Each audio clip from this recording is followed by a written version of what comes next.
Hello दोस्तों, unison classes में आप सभी का स्वागत है। आज हम लोग इस वीडियो में बिहार एसएससी का प्रैक्टिस सेट करेंगे और यह सेट हम लोग इल्यूटेरिया बुक से करेंगे। इस बुक में कुल 15 मॉडल प्रैक्टिस सेट दिया गया है, जिसमें से हम लोग 7 सेट कंप्लीट कर चुके हैं और आज हम लोग बिहार एसएससी इंटर स्तरीय प्रैक्टिस सेट नंबर 8 को कंप्लीट करेंगे। तो वीडियो को पूरा देखिएगा और अगर आप लोग चैनल पर नए हैं तो चैनल को सब्सक्राइब करना ना भूलें। भैया स्टार्ट करते हैं, देखते हैं इसका पहला क्वेश्चन है कि संविधान सभा के गठन में प्रांतों का प्रतिनिधित्व करने वाले सदस्यों को निर्वाचित किया गया है, तो इसका निर्वाचन प्रांतों के विधानसभा द्वारा निर्वाचित किया जाता है। ऑप्शन सी इसका सही उत्तर है। अगला क्वेश्चन है, विश्व में सर्वप्रथम लिखित संविधान का प्रारंभ किस देश में हुआ? तो इसका प्रारंभ अमेरिका में हुआ। सर्वप्रथम लिखित संविधान का आरंभ अमेरिका से हुआ है। तीसरा नंबर है, 73वां संविधान संशोधन कब लागू हुआ है? इसे 24 अप्रैल 1993 ईस्वी को लागू किया गया था। 73वां संविधान संशोधन को 24 अप्रैल 1993 को लागू किया गया, इसलिए 24 अप्रैल को ही पंचायत दिवस मनाया जाता है। और दोस्तों, रुक्मणी या किसी अन्य बुक का भी प्रैक्टिस सेट करवाया जा रहा है। अगर आप उसका वीडियो नहीं देखे हैं तो आप डिस्क्रिप्शन बॉक्स में लिंक दिया है, आप वहां से जाकर देख सकते हैं। चलिए, चौथा क्वेश्चन है, द्वितीय पंचायती राज व्यवस्था की सिफारिश किस समिति ने किया था? इसकी सिफारिश अशोक मेहता समिति के द्वारा किया गया था। ऑप्शन बी इसका सही आंसर है। द्वितीय पंचायती राज व्यवस्था की सिफारिश अशोक मेहता के द्वारा किया गया और इसका गठन 1977 ईस्वी में किया गया था और जिन्होंने 1978 ईस्वी में अपना रिपोर्ट दिया। बलवंत राय मेहता समिति का गठन त्रिस्तरीय पंचायती राज व्यवस्था के लिए किया गया था। मैथिली भाषा को भारतीय संविधान की 8वीं अनुसूची में किस संविधान संशोधन के माध्यम से जोड़ा गया है? मैथिली को 52वां संविधान संशोधन के माध्यम से जोड़ा गया है। 52वां संविधान संशोधन 1993 ईस्वी में हुआ था। राज्य विधान परिषद में कितने सदस्यों का नामांकन राज्यपाल के द्वारा किया जाता है? इसमें 1/6 सदस्यों का नामांकन राज्यपाल के द्वारा किया जाता है। अगला क्वेश्चन है कि निम्नलिखित में से कौन सा भारतवर्ष को एक धर्मनिरपेक्ष राज्य के रूप में वर्णित करता है? तो हमारा संविधान की प्रस्तावना भारतवर्ष को एक धर्मनिरपेक्ष राज्य के रूप में वर्णित करता है। आगे है 8वां क्वेश्चन, केंद्र शासित प्रदेश के मुख्यमंत्री जहां पर इस तरह का प्रावधान है जिसके द्वारा नियुक्त किए जाते हैं, यानी केंद्र शासित प्रदेश के मुख्यमंत्री की नियुक्ति किसके द्वारा किया जाता है? तो इसकी नियुक्ति राष्ट्रपति के द्वारा किया जाता है। ऑप्शन ए इसका सही उत्तर है। अशोक के काल में पाटलिपुत्रा निम्नलिखित में से किस प्रांत की राजधानी थी? अशोक के काल में पाटलिपुत्रा प्राची प्रांत की राजधानी थी। ऑप्शन डी इसका सही उत्तर है। सिंधु सभ्यता के किस स्थल से स्वास्तिक चिन्ह मिला है? स्वास्तिक चिन्ह की प्राप्ति हड़प्पा स्थल से हुआ है, जो सिंधु सभ्यता का ही भाग है। बौद्ध धर्म के त्रिपिटक के संदर्भ में निम्नलिखित में से कौन सा युग्म सही सुमेलित है? तो इसका ऑप्शन नंबर बी केवल सुमेलित है कि सूत पिटक में बौद्ध धर्म के सिद्धांतों का उल्लेख किया गया है। सूत पिटक में बौद्ध धर्म के सिद्धांतों का उल्लेख किया गया। ऑप्शन बी इसका सही उत्तर है। और वहीं अगर विनय पिटक की बात कर ले तो विनय पिटक में इसमें बौद्ध मठों में रहने वाले भिक्षु और भिक्षुणियों के अनुशासन संबंधी नियम का प्रदान किया गया है, जो यहाँ पे आप देख सकते हैं, यहाँ मैच करेगा। और अभिधम पिटक में बौद्ध मत की दार्शनिक व्याख्या किया गया है। चलिए आगे बढ़ते हैं कि पूर्व मध्यकाल में कन्नौज के लिए निम्न त्रिपक्षीय संघर्ष में किस दक्षिण भारतीय राज्य ने भाग लिया था? तो इस त्रिपक्षीय संघर्ष में जो दक्षिण भारतीय राज्य ने भाग लिया था वह था राष्ट्रकूट। ऑप्शन बी इसका सही उत्तर है। और त्रिपक्षीय संघर्ष में जो 3 गुट थे, एक था राष्ट्रकूट, दूसरा था पाल वंश और तीसरा प्रतिहार वंश था। ये तीनों वंश के बीच में त्रिपक्षीय संघर्ष हुआ। अगला क्वेश्चन है, इल्तुतमिश ने बिहार में अपना प्रथम सूबेदार किसे नियुक्त किया? इसने सर्वप्रथम बिहार में मलिक अलाउद्दीन जानी को अपना सूबेदार नियुक्त किया था। ऑप्शन ए इसका सही आंसर है। आगे 14 नंबर है, मध्यकाल में कश्मीर के किस शासक ने कश्मीर में जजिया कर हटा दिया तथा गौ हत्या निषिद्ध कर दिया था? ये सभी काम जैनुअल आबादीन के द्वारा किया गया था, इसीलिए इसे कश्मीर का अकबर भी कहा जाता है। डेनिश ईस्ट इंडिया कंपनी ने भारत में अपनी प्रथम फैक्ट्री कहाँ स्थापित किया? इसने भारत में सर्वप्रथम ट्रैंकूवर में अपनी फैक्ट्री स्थापित किया। डेनिश के द्वारा सर्वप्रथम भारत में ट्रैंकूवर में अपनी प्रथम फैक्ट्री स्थापित किया गया। पानीपत के तृतीय युद्ध 1761 के समय मराठा पेशवा निम्नलिखित में से कौन था। उस समय मराठा पेशवा बालाजी बाजीराव था। ऑप्शन सी बिल्कुल सही है। तृतीय पानीपत युद्ध के समय मराठा पेशवा बालाजी बाजीराव थे। निम्न में से कौन कैबिनेट मिशन का सदस्य नहीं था?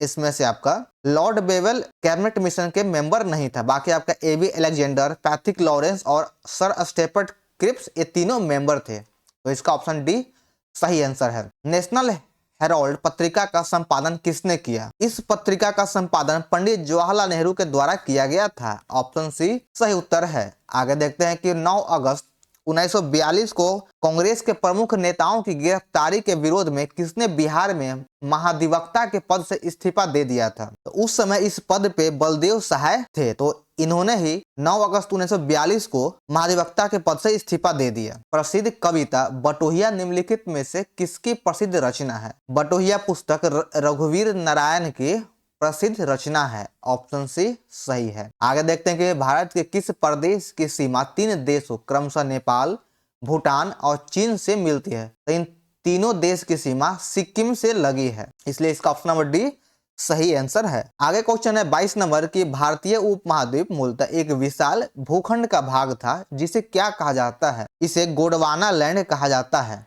ऑप्शन डी बिल्कुल सही है। भारतीय उपमहाद्वीप के विशाल भूखंड को गोंडवाना लैंड कहा जाता है। निम्नलिखित में से कौन सा मेघालय पठार का अंश नहीं है? इन चारों ऑप्शन में से भुवन पहाड़ियां मेघालय का पठार नहीं है। ऑप्शन ए बिल्कुल सही उत्तर है कि भुवन की पठाड़ियां मेघालय का भाग नहीं है और गारो खासी जयंतिया मेघालय का भाग है। अगला क्वेश्चन है 24 नंबर 10 डिग्री चैनल पृथक करता है किसको किसको? 10 डिग्री चैनल अंडमान और निकोबार द्वीप के मध्य स्थित है। ऑप्शन ए सही उत्तर है। अगला क्वेश्चन है 25 नंबर सूची 1-2 को मिलान करना है। सूची 1 में दोआब है और दूसरे में नदी दिया गया है। बिष्ट दोआब किन दो नदियों के बीच में है? तो जो सारे दोआब होते हैं ये अपने नाम से ही आपको मिल जाएगा कि 2 नदियों के बीच में जो दोआब है उन 2 नदियों के ही नाम से बना होता है, तो आप इसे आसानी से याद रख सकते हैं। जैसे यहाँ पे है पहला बिष्ट दोआब, तो यह ब्यास और सतलज के मध्य में है। जैसे कि देख लेंगे 20 से बस हो गया ब्यास और षष्ठ हो गया सतलज, तो ये अपने नाम से ही है कि ब्यास और सतलज के मध्य है। बारी दोआब, तो बारी दोआब रावी और ब्यास के बीच में है। जैसे र से हो गया रावी और ब से ब्यास हो गया, ये अपने नदियों के नाम से ही बना हुआ है और दोआब का नाम रखा जाता है। तो बारी दोआब रावी और ब्यास के मध्य है। रचना दोआब यह रावी और चिनाव के मध्य स्थित है। रचना दोआब रावी और चिनाव के मध्य स्थित है। रस हो गया रावी और च से चिनाव और चांच दोआब तो लास्ट है कि चिनाव और झेलम। इसका ऑप्शन नंबर ए बिल्कुल सही उत्तर है। आगे 26 नंबर की किस नदी पर शिव समुद्रम जलप्रपात स्थित है? शिव समुद्रम जलप्रपात कावेरी नदी पर स्थित है और यह कर्नाटक राज्य में है। शिव समुद्रम जलप्रपात कर्नाटक राज्य में है और कावेरी नदी को दक्षिण भारत की गंगा भी कहा जाता है। गरजने वाला चालीसा, प्रचंड पचासा, चीखने वाला साठा पवने पृथ्वी के किस गोलार्ध में चलती है? तो यह पृथ्वी के दक्षिणी गोलार्ध में चलता है। ऑप्शन बी इसका सही उत्तर है कि इन सभी हवाएं आपका पृथ्वी के दक्षिणी गोलार्ध में चलता है। 28 नंबर एक निम्न में से कौन सा सही सुमेलित नहीं है? साइप्रस की राजधानी निकोसिया बिल्कुल सही है। कंबोडिया की राजधानी नहोम पेन है, यह भी सही है। और ओमान की राजधानी अम्मान नहीं बल्कि मस्कट है। ओमान की राजधानी मस्कट है। सीरिया की राजधानी दशमिक, यह भी सही है। तो इसका ऑप्शन नंबर सी गलत मिलान है। निम्न में से किस एक से समावेशित विकास को बढ़ाने की आशा नहीं की जा सकती? यह आशा राष्ट्रीय आय की ऊंची वृद्धि से नहीं किया जा सकता। अगला क्वेश्चन है सार्वजनिक वितरण प्रणाली से वितरित अनाज पर कीमत बढ़ाने का उद्देश्य क्या है? इसका उद्देश्य इस योजना में निहित उत्पादन का भार कम हो सके। इसका ऑप्शन सी बिल्कुल सही उत्तर है। अगला क्वेश्चन है 31 नंबर कि राष्ट्रीय स्तर पर कृषि विपणन सहकारिताओं का शीर्ष संगठन क्या है? इसका शीर्ष संगठक नेफेड है। ऑप्शन बी इसका सही उत्तर है। कृषि विपणन सहकारिताओं का शीर्ष संगठक नेफेड है। विकास केंद्र उपागम किस योजना के अंतर्गत अपनाया गया है? यह चतुर्थ पंचवर्षीय योजना के अंतर्गत अपनाया गया है। ऑप्शन डी इसका सही उत्तर है कि विकास केंद्र उपागम चौथी पंचवर्षीय योजना के अंतर्गत अपनाया गया। निम्नलिखित तरल परिसंपत्तियों पर विचार कीजिए। 33 का हो जाएगा। ऑप्शन नंबर डी इसका सही है कि सर्वप्रथम करेंसी आ जाएगा 1 नंबर पे, दूसरे नंबर पे बैंकों के पास जमा होगा, तीसरे नंबर पे हो जाएगा बैंकों के पास बचत और चौथे नंबर पे बैंकों के पास सर्वाधिक जमा होगा। इसका ऑप्शन डी सही है। 34 नंबर क्वेश्चन है, निम्नलिखित में से कौन एक जैविक अनुक्रमण की प्रवस्थाओं का सही क्रम है? तो इसका ऑप्शन ए बिल्कुल सही है कि नग्नीकरण, प्रवास, अस्थापन, प्रतिक्रिया और स्थिरीकरण। ऑप्शन ए इसका सही उत्तर है। जैव विविधता के नाश का कारण क्या है? इसके नाश का कारण इनमें से सभी है। जीवों के प्राकृतिक आवास में कमी, पर्यावरणीय प्रदूषण और वनों के नाश, ये तीनों इसका सही उत्तर है। प्रहरी ऐप को किस मंत्रालय के द्वारा जारी किया गया है? प्रहरी ऐप को गृह मंत्रालय के द्वारा जारी किया गया है। ऑप्शन ए इसका सही उत्तर है। ग्लोबल फायर इंडेक्स 2023 में भारत का स्थान कौन सा है? इसमें भारत का स्थान चौथा है। ग्लोबल फायर इंडेक्स 2023 में भारत का स्थान चौथा है। अगला क्वेश्चन है कि दस्तलिक 2023 सैन्य अभ्यास का आयोजन कहाँ किया गया? इसका आयोजन उत्तराखंड में किया गया है। दस्तलिक 2023 सैन्य अभ्यास का आयोजन उत्तराखंड में किया गया और यह सैन्य अभ्यास भारत और उज्बेकिस्तान के मध्य में हुआ। केंद्रीय सतर्कता आयोग सीबीसी के नए अध्यक्ष कौन बने? सीबीसी के नए अध्यक्ष प्रवीण कुमार श्रीवास्तव बने हैं। ऑप्शन बी सही उत्तर है कि भारत वन स्थिति रिपोर्ट 2021 के अनुसार 2019 की तुलना में कितना किलोमीटर वन आवरण में वृद्धि हुई है? इसमें 1540 वर्ग किलोमीटर का वृद्धि हुआ है। 32वां बिहारी पुरस्कार से किसे सम्मानित किया गया है? 32वां बिहारी पुरस्कार से माधव हाडा को सम्मानित किया गया है। पद्म भूषण 2023 में कुल कितने व्यक्तियों को सम्मानित किया गया है? पद्म विभूषण से कुल 9 व्यक्तियों को सम्मानित किया गया है। अंतर्राष्ट्रीय आयुर्वेद सम्मेलन 2023 का आयोजन कहाँ किया गया? इसका आयोजन हरिद्वार में किया गया है। अंतर्राष्ट्रीय आयुर्वेद सम्मेलन 2023 का आयोजन हरिद्वार में किया गया। प्रथम महिला प्रीमियर लीग WPL 2023 में ऑरेंज कप का खिताब किसने जीता? ऑरेंज कप का खिताब मेग लेलिंग ने जीता है। ऑप्शन बी सही उत्तर है। प्रसिद्ध पुस्तक नालंदा के लेखक कौन है? इसके लेखक अभय के हैं। ऑप्शन बी सही उत्तर है। विश्व कपास दिवस प्रतिवर्ष कब मनाया जाता है? यह प्रतिवर्ष 7 अक्टूबर को मनाया जाता है। विश्व कपास दिवस प्रतिवर्ष 7 अक्टूबर को मनाया जाता है।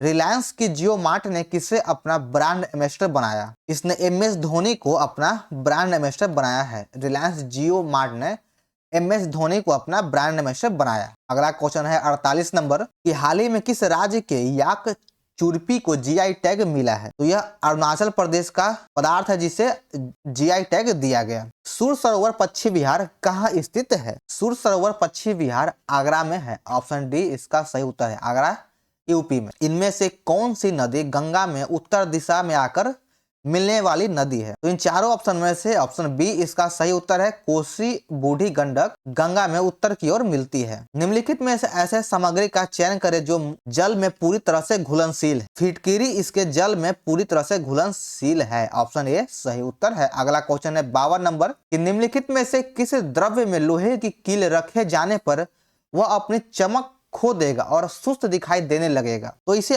अगर हम शीतल पेय जल में रखेंगे तो यह अपनी चमक को खो देगा। आगे है सिंथेटिक फाइबर को क्या कहा जाता है? इसे मानव निर्मित फाइबर कहा जाता है या कृत्रिम फाइबर भी कहा जाता है। प्लास्टर ऑफ पेरिस रासायनिक रूप से क्या कहलाता है? प्लास्टर ऑफ पेरिस रासायनिक रूप से कैल्शियम सल्फेट हेमीहाइड्रेट कहलाता है। ऑप्शन सी बिल्कुल सही उत्तर है।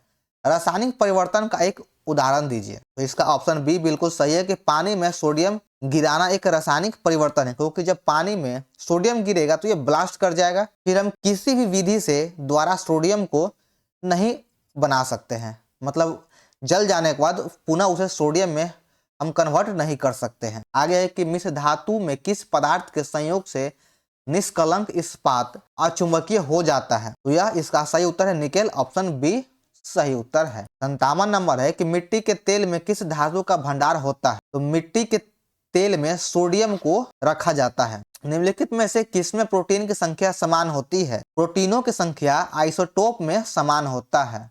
59 नंबर है निम्नलिखित परमाणु मॉडल को उनके कालानुक्रम में व्यवस्थित करें। तो इसका ऑप्शन सी बिल्कुल सही होगा। पहले 2 नंबर आ जाएगा, उसके बाद रदरफोर्ड परमाणु मॉडल और सबसे लास्ट में आएगा बोर परमाणु मॉडल। आगे 60 नंबर है कोशिकाओं में गैसीय विनिमय किसके द्वारा होता है? कोशिकाओं में गैसीय विनिमय विसरण के माध्यम से होता है। समसूत्री विभाजन के बाद बनने वाले संतति कोशिकाओं की संख्या कितनी रह जाती है? समसूत्री विभाजन में संतति कोशिकाओं की संख्या दो होता है, लास्ट में दो बनता है। ओजोन छिद्र का अर्थ क्या है? इसकी अर्थ है कि ओजोन की सांद्रता में कमी आना। ऑप्शन बी बिल्कुल सही है। अगला क्वेश्चन है 63 नंबर, निम्नलिखित में से कौन प्राथमिक ईंधन है? तो प्राकृतिक गैस एक प्राथमिक ईंधन है। ऑप्शन डी सही उत्तर है। अगला क्वेश्चन है कार्बन डाइऑक्साइड को ग्रीन हाउस गैस कहा जाता है क्योंकि यह सूर्य के प्रकाश के लिए पारदर्शी लेकिन गर्मी को फंसाता है। ऑप्शन सी बिल्कुल सही उत्तर है। अगला क्वेश्चन देखते हैं कि शरीर में कौन सा हार्मोन स्राव पुरुषों में मूछ और दाढ़ी के विकास के लिए उत्तरदायी होता है? तो यह टेस्टोस्टेरोन जिम्मेदार होता है।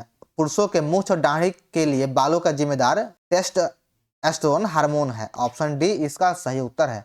अगला क्वेश्चन है निम्नलिखित में से कौन सा जीव विखंडन विधि के द्वारा प्रजनन करता है? इन चारों ऑप्शन में से स्पाइरोगाइरा का प्रजनन विखंडन विधि के माध्यम से होता है और हाइड्रा और अमीबा का प्रजनन मुकुलन विधि के माध्यम से होता है। समतल दर्पण में हमारे चेहरे की छवि कैसी बनती है? इसमें हमारे चेहरे की छवि आभासी दिखाई देता है। वस्तु से प्रकाश के गुजरने की घटना क्या कहलाती है? इसके गुजरने की घटना अपवर्तन कहलाता है, रिफ्लेक्शन कहलाता है। ऑप्शन बी बिल्कुल सही उत्तर है। फ्यूज तार का विशिष्ट प्रतिरोध कितना होता है? इसका विशिष्ट प्रतिरोध उच्च होता है। ऑप्शन ए बिल्कुल सही उत्तर है। त्वरण की इकाई क्या है? त्वरण की इकाई मीटर प्रति सेकंड स्क्वायर होता है। ऑप्शन सी इसका सही उत्तर है। निम्नलिखित में से कौन सी आवृत्ति एक सामान्य मनुष्य के द्वारा सुनी जाती है? सामान्य मनुष्य के द्वारा 10⁴ हर्ट्ज आवृत्ति सुना जाता है। यदि पृथ्वी का गुरुत्वाकर्षण बल अचानक गायब हो जाता है तो निम्न में से कौन सा सही है? जब अचानक से गुरुत्वाकर्षण गायब हो जाएगा तो वस्तु का भार शून्य हो जाएगा। ऑप्शन ए सही उत्तर है। पादप कोशिकाओं की कोशिका भित्ति मुख्य रूप से किसकी बनी होती है? तो इसकी कोशिका भित्ति सेलुलोज की बनी होती है। पादप की कोशिका भित्ति सेलुलोज का बना होता है। आगे देखते हैं हम लोग 74 नंबर क्वेश्चन को देखेंगे। अब मनुष्य में 2 बार बढ़ने वाले दांतों की संख्या कितनी है? इसकी संख्या 20 है। मनुष्य में 20 दांत 2 बार बढ़ता है। भोजन का रासायनिक पाचन कहाँ से शुरू होता है? तो यह सर्वप्रथम मुख से शुरू हो जाता है और मुंह में भोजन का पाचन होता है। इसमें कार्बोहाइड्रेट का पाचन होता है। मुख में कार्बोहाइड्रेट का पाचन होता है। तो चलिए हमारा यहाँ पे सेट नंबर 8 समाप्त होता है। आप लोगों को वीडियो कैसा लगा कमेंट करके जरूर बताइएगा और अगर वीडियो अच्छा लगे तो वीडियो को लाइक और चैनल को सब्सक्राइब करना ना भूलें और इस वीडियो को ज़्यादा शेयर कर दें। तो चलिए दोस्तों फिर हम लोग मिलते हैं फिर अगले वीडियो में। जय हिंद।